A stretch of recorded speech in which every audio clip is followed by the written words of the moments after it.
Hello, and welcome to Just Therapist Things, where we talk all things therapy.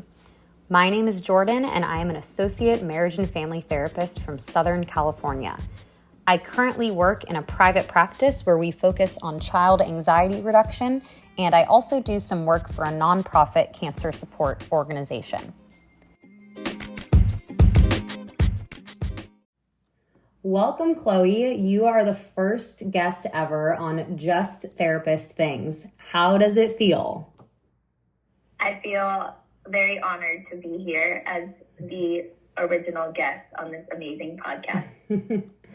Great. Well, I'm so happy to have you on to share what it is like to be a school counselor, what kids are facing these days, and to give insight to anyone thinking of entering this field. Thank you so much for being here. Thank you so much for having me. So we both work with children and adolescents, but in different capacities. So while I see kids individually for 50 minutes or so a week, you are with them every day for 7-ish hours a day. And you also see children and adolescents firsthand in their academic and social settings. I'm so excited to dive deeper into what it is like to be a school counselor and hear more about you.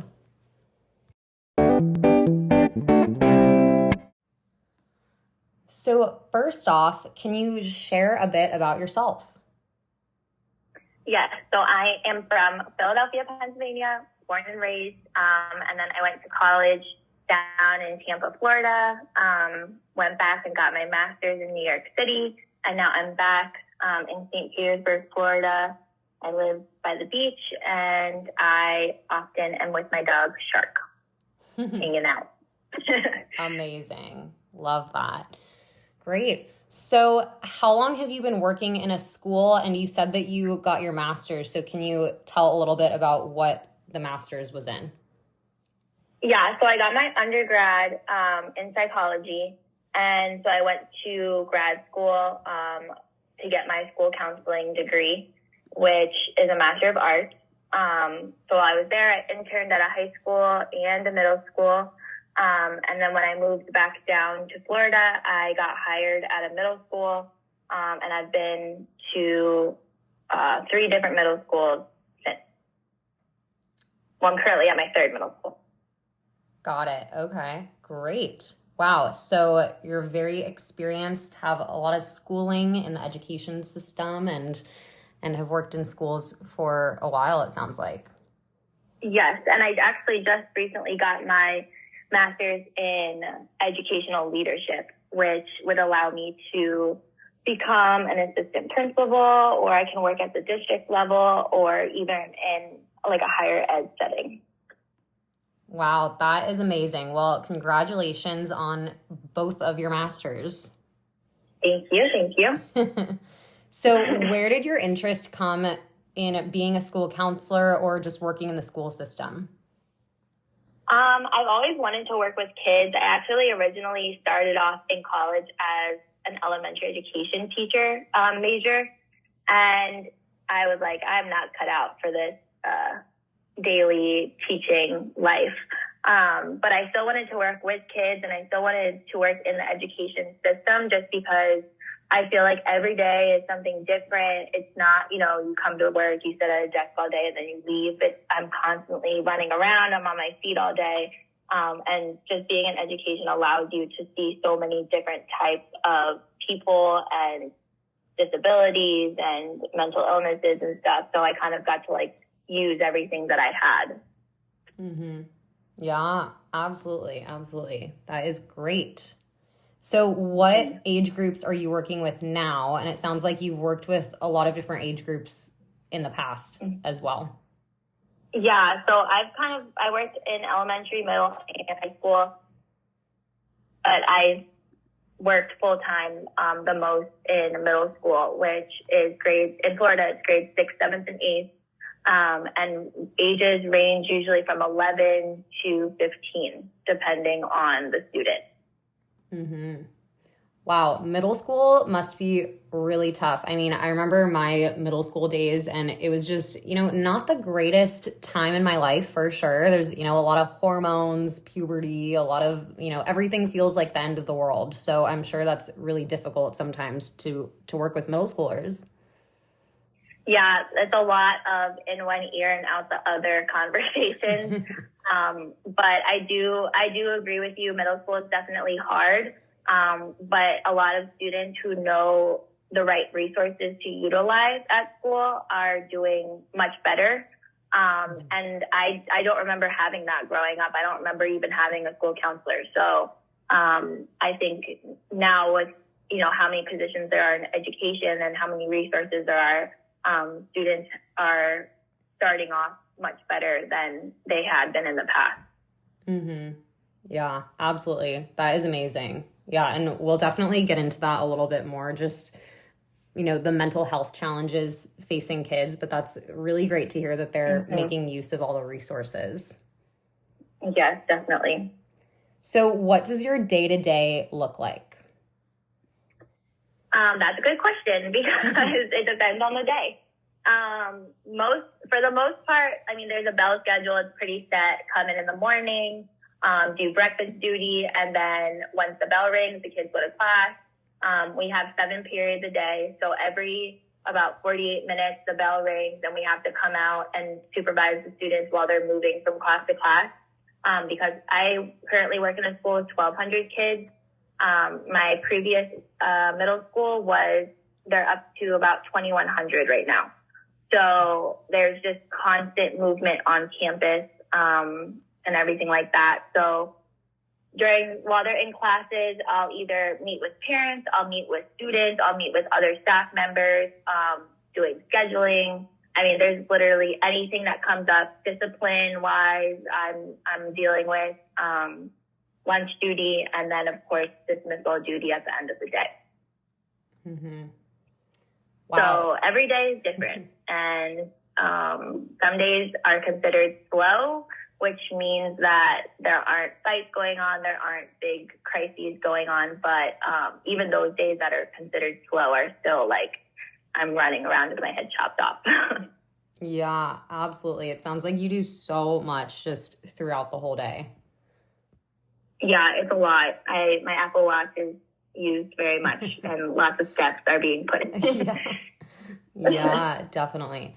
So when you have your office time, when you're not at dismissal or anything like that, then do you have kids who come in to see you regularly? Like on Thursdays at, 9 a.m., Joe comes in? Or is it more of just a walk-in whenever they need you? Walk-in as needed basis. There are some students that I see more frequently, but it's not like we have like a set appointment time or anything like that. It's pretty much whenever they need me, they can either come see me or tell me in the hallway or during lunch, like, hey, can you call me down later? And I'll call them down to talk to them. The only students that are actually like scheduled are students who require counseling with their IEP. Which is built into their IEP plan. So those students I might see weekly or I might see monthly or just like a as needed check-in basis. Mm-hmm. Got it. Okay, that makes sense. Yeah. And so when you see kids, do you see them during like lunch breaks or recess? Do you pull them out of class? How does that work?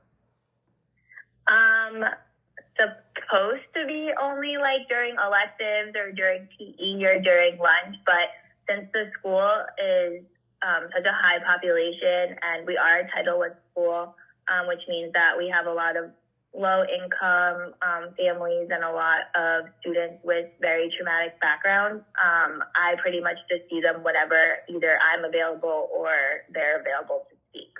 Mm-hmm. Yeah, makes sense. Do you find that kids ever come in to see you just because they want to miss math class or something like that?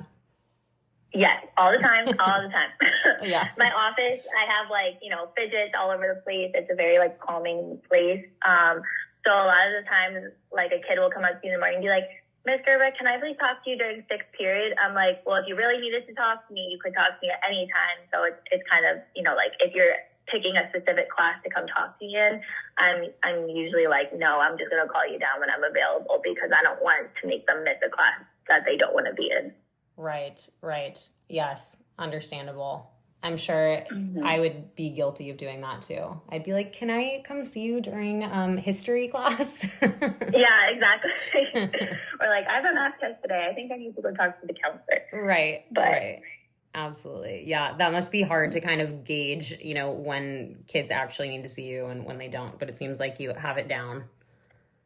Yeah, it's definitely something that you learn over time because I would say my first year in middle school, I was deceived all year. And I realized, like, okay, these kids are pulling fast ones on me. So I had to kind of learn the tricks of the trade almost. Yeah. Wow. So how many kids would you say you have on your caseload currently? So we have 3 counselors for 3 grade levels. However, one of the counselors right now has taken a leave of absence. So we have split the 6th grade group of kids. So right now I have about 400 7th graders and then about 200 6th graders, I would say, rough estimate. Oh, wow. Yeah, it's a lot. What? My old school was even bigger. My grade level had almost 700 kids in it. And yeah, the only nice part is that we roll with our students. So like I had them in 6th grade, I have them now in 7th grade, and I'll have them again next year in 8th grade.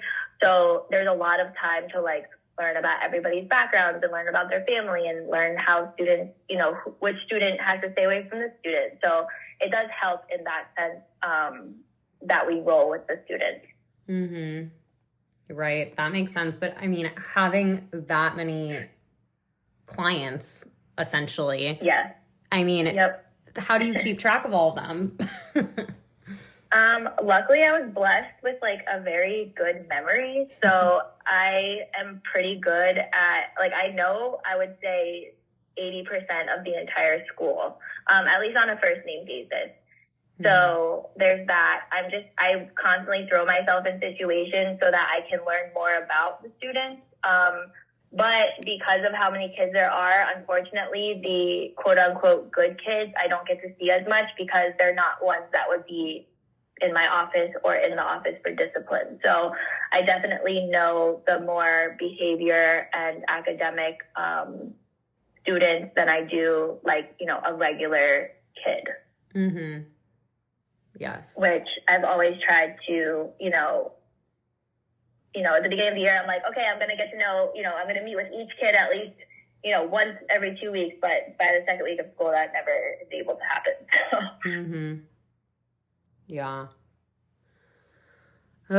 Wow. I just cannot imagine. I mean, that blows my mind a little bit just thinking about that because I see 20 clients a week, and that's just, 10 times. It's a lot. Mm-hmm.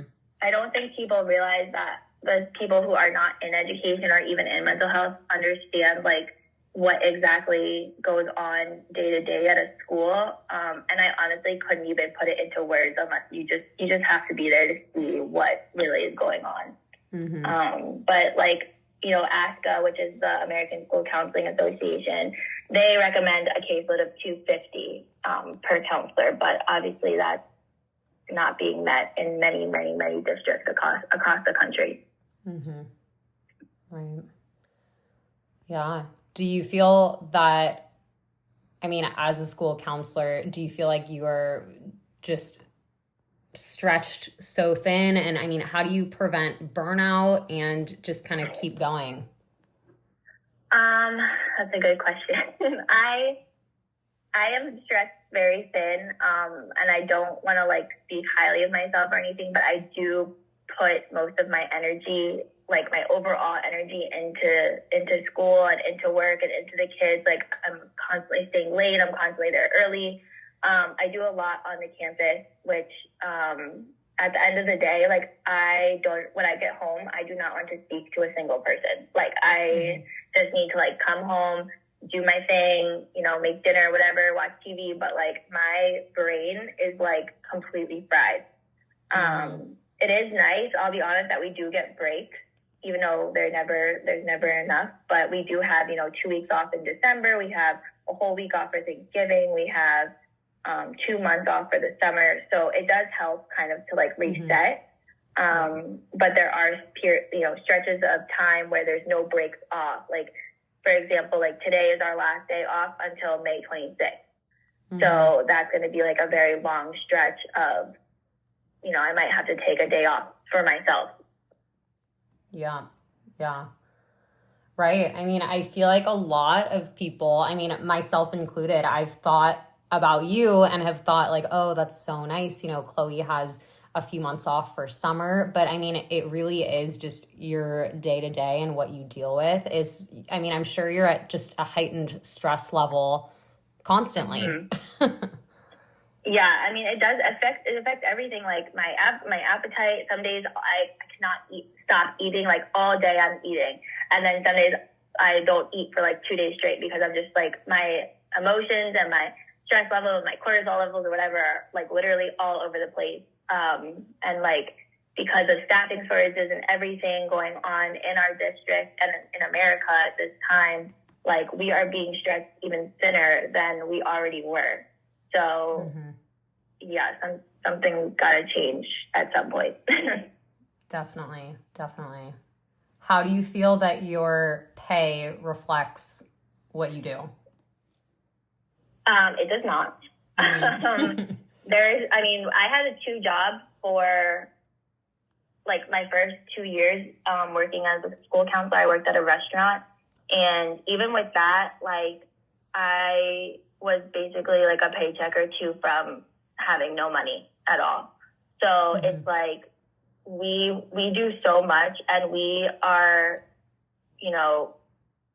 dedicating our lives to these kids, and the district is just not paying us what we deserve. And, the union and everything has been fighting to get us raises and stuff. But I mean, even when we get a raise, it's like maybe 7 cents an hour. Like it does nothing to help anybody. And like people have kids, people have,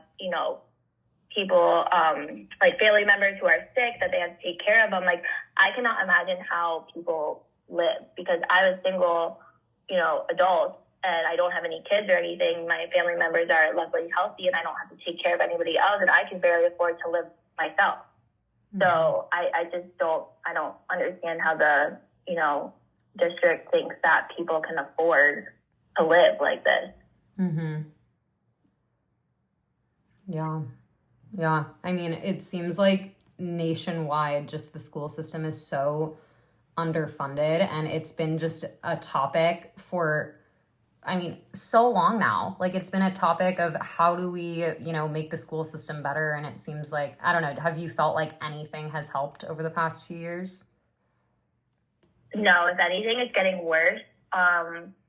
People are leaving in droves out of education completely. The kids have, at least where I'm located, the generation, like every new incoming grade level we get has even more severe behavior issues and lacking social skills. So we're just like, pouring all our time and energy into them. And then the next year it's going to be even worse.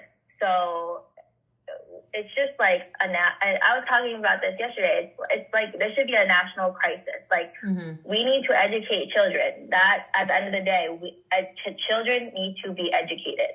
And so we are not funding the schools. We're creating all these crazy laws that make it impossible to teach. Like people are leaving, but yet at the same time, there's still kids who need to be educated. So why is it this back and forth give and take thing? Completely. Right. It's so disheartening. It really is. And it's scary for the future. Yeah, it is disheartening. And I feel bad because the teachers that, are good teachers and are good for the kids, and the kids respect them, and, they're respectable adults and everything, they're the ones that are leaving because they've had it. I mean, everything's being pushed onto them. Like if you're a good teacher at the school, you get all the behavior issues in your class. Like, there's no sharing the wealth or anything like that. It's like, if you're good at your job, you are the one that is getting almost punished for it because you're good at it. So it's like all those teachers are the ones that are leaving, and we're left with like bottom of the barrel, old teachers who haven't changed their ways in like 30 years, and it's just not helping the kids at all. Yeah.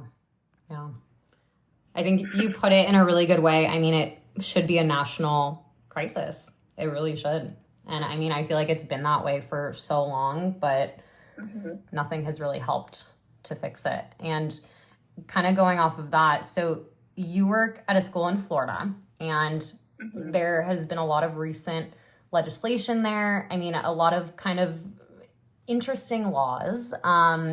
Don't say gay law, stop woke law, banning books. How have these laws affected the school system and the students? So luckily, they haven't impacted my district yet. And I say yes because it will happen. But like the Don't Say Gay law came into effect, that only really is geared towards K through third grade. So I'm in a middle school, and luckily it hasn't gotten to that yet.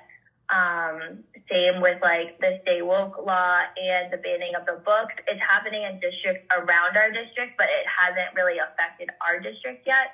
So I don't really have any like firsthand like account of how these laws are affecting students. But I mean, you can just think in 20 years, like imagine how these kids are going to be because of all these crazy laws that are being proposed and these bills. And there's like this whole thing now with you can't talk about menstrual cycles before sixth grade, but most of the students now are getting their periods in fourth grade. So it's like, it's just a bunch of old white men who are deciding, you know, what's best for school districts where most of the population are minorities or low income. So, you know, what they're experiencing as an old white man has nothing of what these kids and these families are experiencing. So it's like they just don't really understand their clientele almost. Yeah, completely. It's such a skewed perception. And I mean, I guess hopefully like in their minds, they're not saying like, I want to F over the school system. I mean, maybe they're thinking that they're bettering the school system, but it's clearly not. And it's clearly making it harder for students and teachers and school counselors. And I'm sure, I mean, you work at a super big school, so you definitely have a lot of kids who, as you said, are, you know, low socioeconomic status, minority, also in the LGBTQIA plus community, I'm sure. Have you noticed or experienced, I mean, how do kids feel about expressing their gender identities or their sexuality at your school? We have a pretty big like LGBTQ population. We actually have a GSA, which is a Gay Straight Alliance club that meets in the mornings once a week. But the adult in the room is not allowed to discuss anything with the students. So basically, the only reason the adult is there is for supervision. So, you know, to make sure the kids are safe. But if kids ask them a question that has something to do with like anything LGBTQ related, the teacher is legally not allowed to answer it. And that's because of potential lawsuits and everything like that. We had an issue last year where a kid, you know, came to GSA, was out on campus, known under a different name, you know, was transgender, and their parents were just so against it that they ended up pulling the kid out of the school because they thought that it was the GSA club that was, ruining it for the student. But really, that was a safe place for the student to really be themselves. So there's things like that. Everyone is very walks on eggshells regarding that. We have 2 students who identify as male. One of them actually, they got the court to change their name and everything like that. So now in our systems, they're known as that student, as the male name. But even like there was a whole issue last year with them playing sports as a female to male student. I was literally on the phone with the district the entire day trying to make sure that he was able to play on the boys team and not a girls team. So it's just like case by case basis, but overall, we can't really talk to the students about anything LGBTQ related. Wow. I mean, that is honestly ridiculous to me because, I mean, these are, at the end of the day, like, these are children and teenagers, and they are growing and developing and learning and, like, still taking in everything from their environment. And sometimes they need guidance from adults. And I mean, it makes sense that, of course, you don't want adults, like, talking about their political views, but that's also the issue in our nation, is that these, LGBTQ rights have become a political issue. So you would, and go ahead. Sorry. I was going to say, like, I had a teacher at some point in my career come up to me, and because they had two students in their classroom that identified as another gender, come up to me and say, I'm not going to teach these kids, like, it's against my religious belief, blah, blah, blah. And I'm like, you're literally there to teach them about whatever subject that person was teaching. It has nothing to do with who the student is, their beliefs, your beliefs. Like, your job is literally to teach the students. So teachers have been letting their own personal beliefs, interfere with their actual job. Yeah, completely. And it's like, at the end of the day, you're really just hurting the student because maybe you're a better teacher, better teacher in that subject, and now that student has to go to a different teacher, and maybe they're not going to get all the material that they needed, or maybe they won't do as well in that class that they could have done in your class because you're too narrow-minded to just even teach the student. We're not asking you to, like, attend a pride parade with that very like, you know what I mean? Yeah, right. So on the one hand, it seems like some teachers and people in the school system are getting too involved and too, that's against my beliefs. But then on the other hand, teachers are prevented from getting involved. And that's even, I mean, something that I'm seeing. And I'm, of course, in Los Angeles. And so, like, very progressive, like, liberal state. But I mean, I still deal with some of my clients who have been driven out of school because, kids are homophobic. Or are dealing with homophobic administration, and teachers can't really do anything to help. I mean, they can only do so much. They can only be there to kind of listen, and people like you who are great at interacting with kids and addressing their mental health. But that's really all that teachers and people at the school can do. I mean, there's not really much that can be done at the administrative level. Right. Yeah. Even some administrators, it's like their hands are tied at the district level and even at the state level. So like these major decisions are being made and we have no input on any of them. Yeah. So. Yeah. I mean, there's a lot facing the school system today, and kind of one of the most glaring ones, of course, are school shootings and gun violence. And yeah, I mean, it's just awful, absolutely horrific. And one of the highest casualty school shootings in our history was in Florida at Parkland. So what is it like just, day to day going to a school, living in a state where there have been school shootings, and just being in a nation that seems to value guns over children? How has that been? I'll be completely honest. I am so desensitized to all of it that, like, when there was the shooting a couple weeks ago, I think it was in Colorado, when the student ended up shooting the teacher, like, I'll come home from work and look at, TikTok, Twitter, whatever, and check my version of the news. And it will be like you know, there's a shooting today, and it's like, oh, okay, another shooting, cool. Like, it's just so, like, it doesn't even affect me in any way anymore because we've just become so almost used to it at this point. I mean, obviously there's been, after starting with the Parkland shooting, luckily now we have a sheriff or a school resource officer in every single school in our district, elementary, middle, and high. So there's always law enforcement on campus. And, you know, we have active shooting drills every month. At the beginning of the year, there's a very long teacher active shooter training that we have to go through.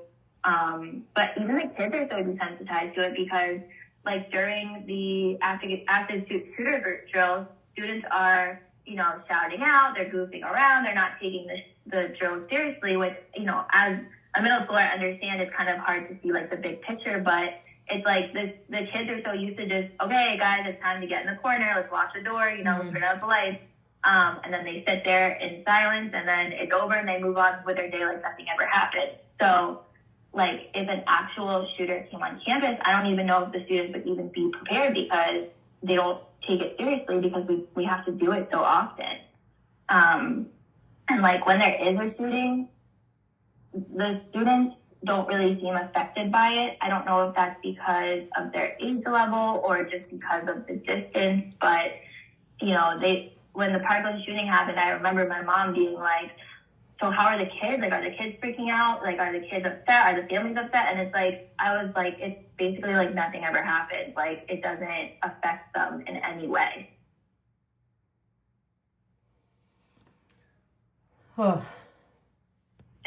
Yeah. So I know that's a lot, but I mean, it's just kind of like the nature of the job. Like, if you're a doctor, you become immune to, like, blood and wounds and stuff like that. It's just, we've become so immune to these school shootings. And, you know, I have been in situations, we did have a gun on our campus. A student brought a gun in their backpack. And even that was, like, almost seen as, like, not like a joke, but it was just like we took it so lightly that it wasn't even like a serious thing. Like, I don't even remember that as one of my craziest days or anything like that. Mm-hmm. So that's what it's like over here in Florida. Yeah. Yeah. Yeah. I mean, no, I'm like actually shaking because it's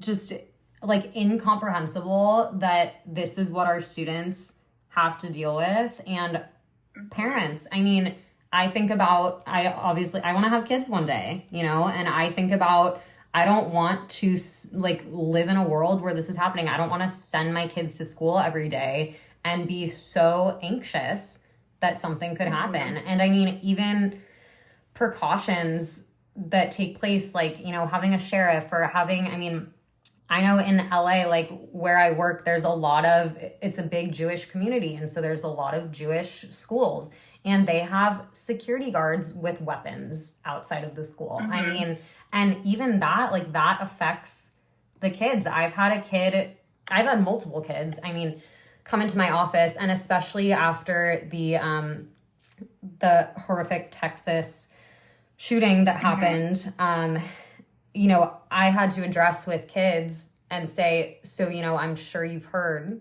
what happened. Let's talk about it.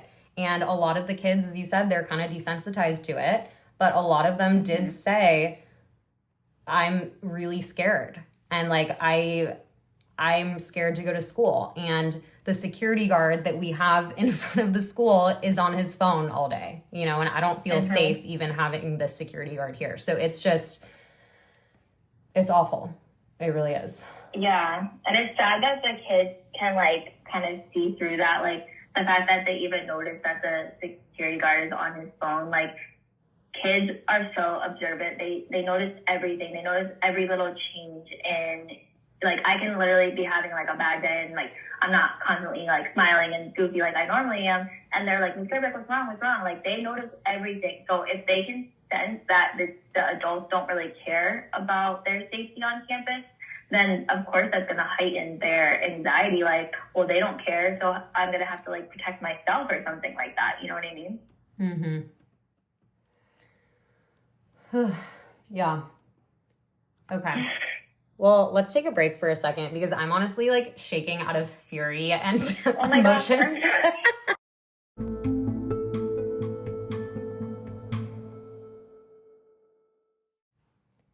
Thank you so much for sharing just everything that you just shared. I mean, it's so, so important to talk about. So I really appreciate you being so open about all the mess facing the school system. And, you know, hopefully someone out there will listen to this podcast and can create some change. So thank you again.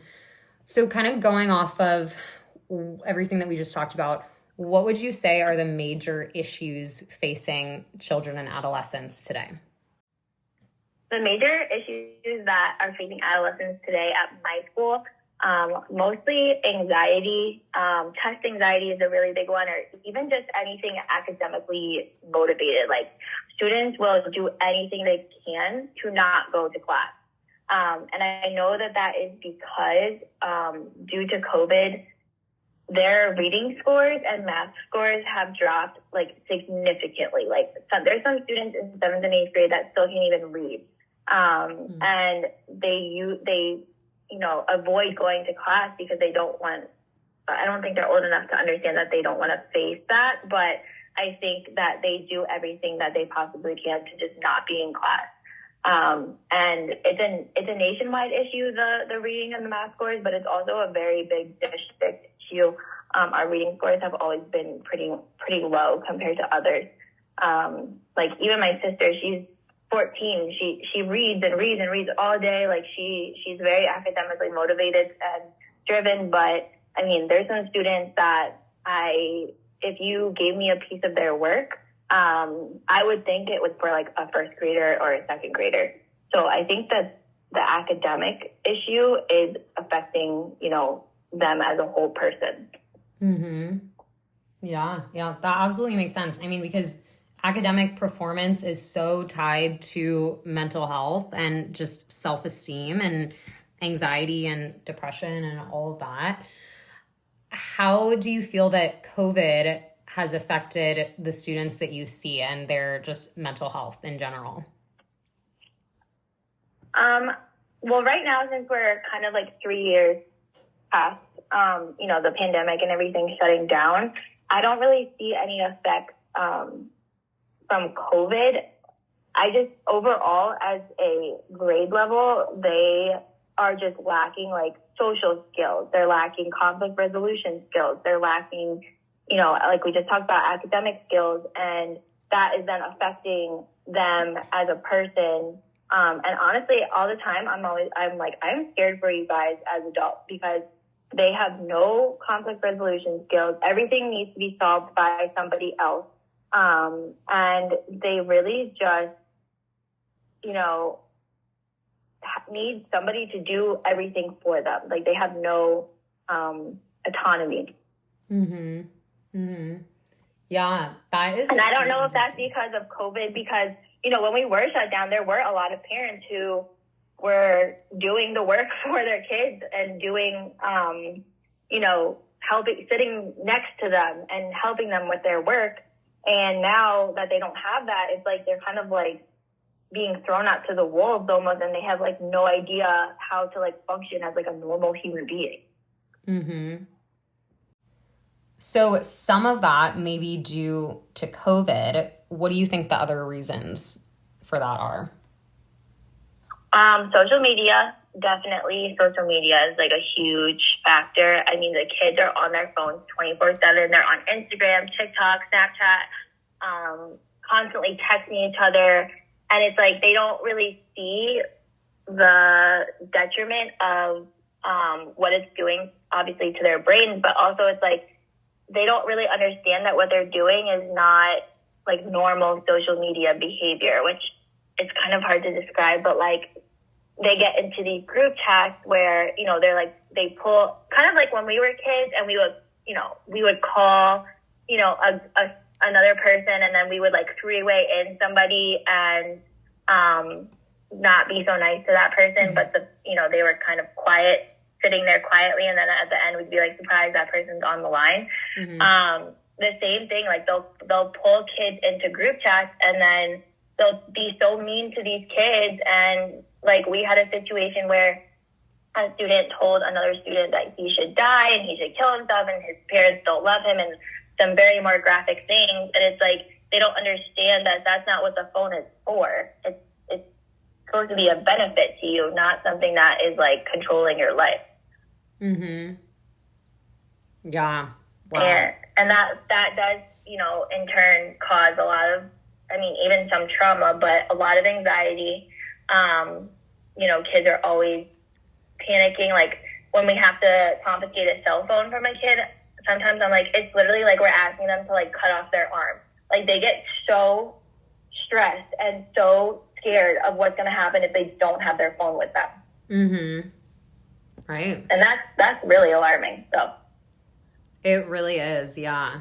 And probably a huge part of that is just a fear of missing something, because everything happens online now. And that's how, a lot of teenagers and children connect with each other and socialize and see what's, the popular thing in the world. And so I'm sure a lot of that is just the fear of missing that by not having their phone.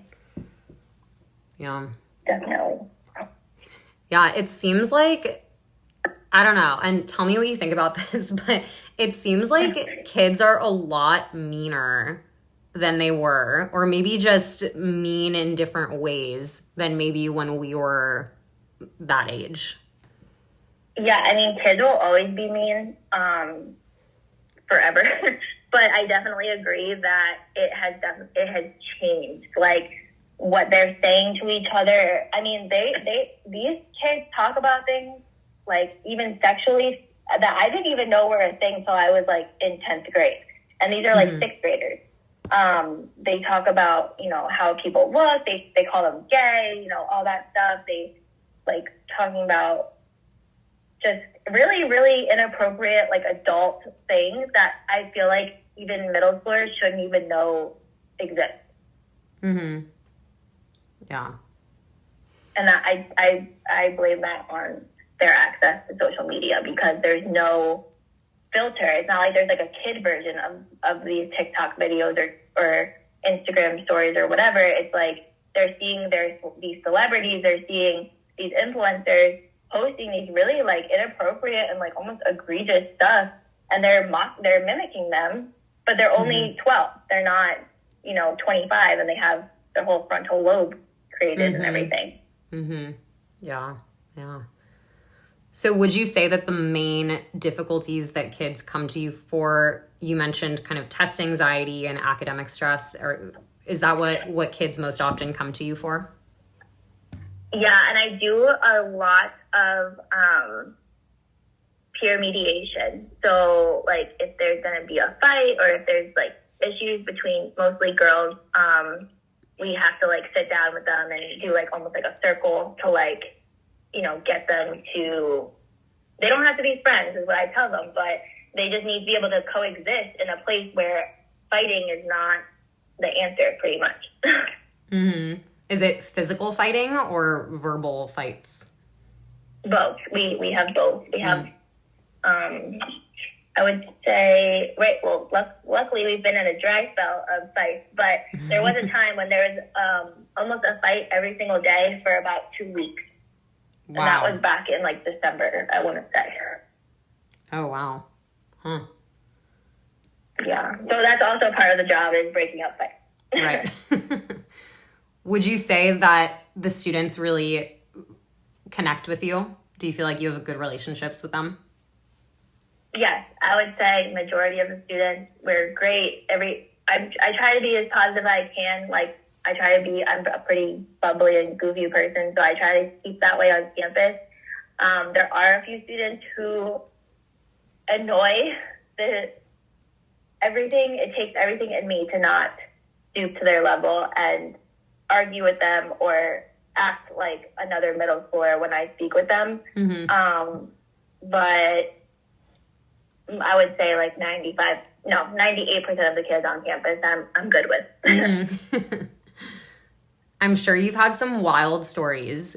Can you share one or a few? Yes. So there was a student this is my claim to fame as a school counselor. I actually tried to make it on Ellen or, Jimmy Fallon because of this, but there was a student, it was my second year, and I had given him lunch detention because every day he, didn't follow the lunchroom procedures, whatever. So I sent him to lunch detention, and I guess while he was in lunch detention, he was given an assignment to basically, reflect and write, why he got to lunch detention and what he could have done differently, etc. So I got the letter back, and in the letter, he referred to me as Mrs. Crackhead Gerbec, and said that the only way he would be able to change is if I got fired or if I left the school. And that document or that letter has been pinned to my bulletin board for the last 5 years. And I think it's just so funny. And yeah, these kids are crazy. They just say really wild things. So you said we also have. You said Mrs. Crackhead Gerbec. Is that what he called you? Yes, he said that. Wow. Mrs. Crackhead Gerbec. Put him in lunch detention, and the only way for him to change is if I got fired or left the school. Oh, man. Do you know what that kid is up to now? I do. I actually luckily have access to every student in the district. So from time to time, I'll go and look at my most treasured kids and kind of see what they're up to. Mm-hmm. And he's doing very well. That's good. He's doing well. That's great. Yeah. So he's and it was so funny. I couldn't even be mad at it. It's just one of those things that you just end up laughing because it was just so ridiculous. Right. That should definitely be on Ellen or on Jimmy Fallon. I hope they pick that story up. For sure. Right? Yeah, maybe one day I'll be famous and can quit my job. Yeah. Any other wild stories that you want to share? I guess at my old school we had this day called Bleach Day. And this school, every day was I'm waiting for the Netflix cameras to pop out because there's no way that there's not someone scripting the stuff that goes on at this school because it was just so out of this world and so crazy. So that was the school I was at that at the time had 1,900 students on campus, and they had bleached the district had come and bleached all the sidewalks and the walls and everything, the outside of the building mm-hmm. the night before. And the next day we all, all the teachers, we all get to campus and we're why does it smell so much like bleach? And I don't know why, but throughout the day, the bleach smells just started getting crazier and crazier. And so we literally had to keep every single student in their homeroom class for 7 hours while we, escorted kids to the bathroom. We hand delivered, their lunches to the classroom because it was affecting people's ability to breathe. And it was just one of those days, I think I clocked in almost 20,000 steps because I was just running all over the place and the teachers were cracking up. It's just what is God giving us at this school? What more shit can we possibly deal with? So there was no warning that they were just going to douse the school in bleach. Yeah, and and it was funny because I'm pretty sure the next week or something was spring break, and we were why couldn't they have just waited to do this? But also how much bleach did they really use to clean? Because it was hard to breathe. It was really starting to affect people's lungs and everything. That is absolutely wild. Yeah, I just can't. I really wish that I could just walk around with a GoPro and film the stuff that goes on at school because it's just not something that a typical person would think goes on. I didn't even know that this went on until I started working at a school. Right. So. Yeah, you really should make a YouTube channel or write a book or something about just everything you experience. Yeah, I did. Actually, I started documenting funny things that kids say back when I first started, but there's no time to do anything fun like that. So right. Wow. Wow, wow. So what would you say is the most challenging and the most rewarding part of being a school counselor? I think challenging is just like this age level, because it's like no matter what you say, what you do, they're gonna pretty much do whatever they want anyway. And it's kind of hard to watch sometimes, because it's like we've been trying to help you so much and like make you make the right choices and help and giving you advice and talk to, you know, your teachers and everything. And then at the end of the day, they still make that very poor decision. And it's like, we know that they can do better. And I think that that's part of, you know, one of the challenging parts of it. Rewarding is just, I just love the kids. The kids are hilarious. The kids are so funny. They really like get to know you.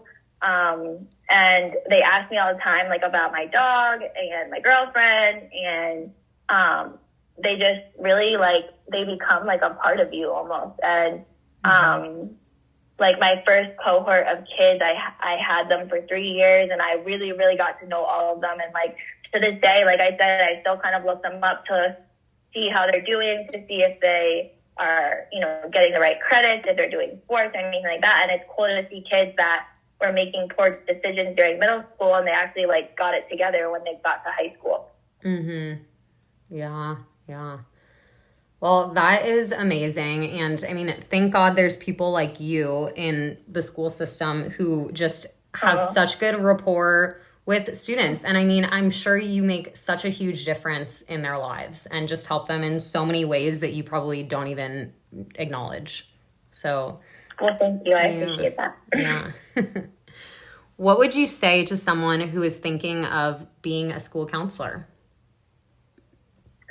I would say do it, but you really need to find the right fit of school. It's a really rewarding job. It's a really fun job, and it definitely takes a certain type of person to be able to do it. But if you are not like vibing with your administration, or you're not vibing with the type of student that's at your school, you're not going to be able to be and do like your max potential of who you are. And I'm still trying to look for the exact right fit.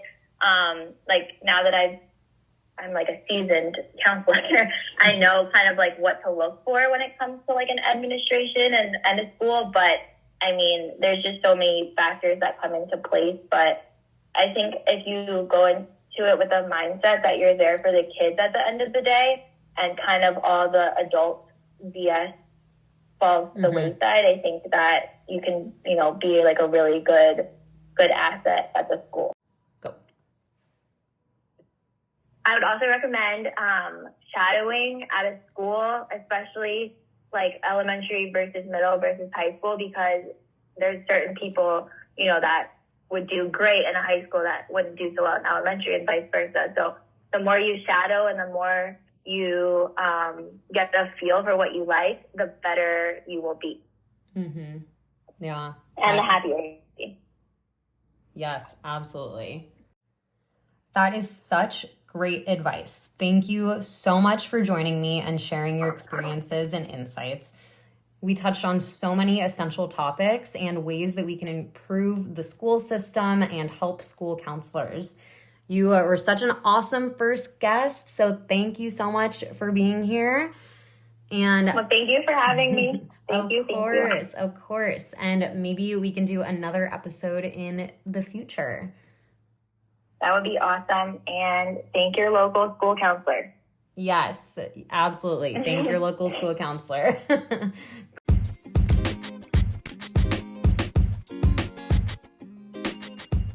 Thank you so much for listening to Just Therapist Things and exploring the education system and challenges that children and adolescents are facing these days. Subscribe and follow to catch future episodes. Talk to you soon.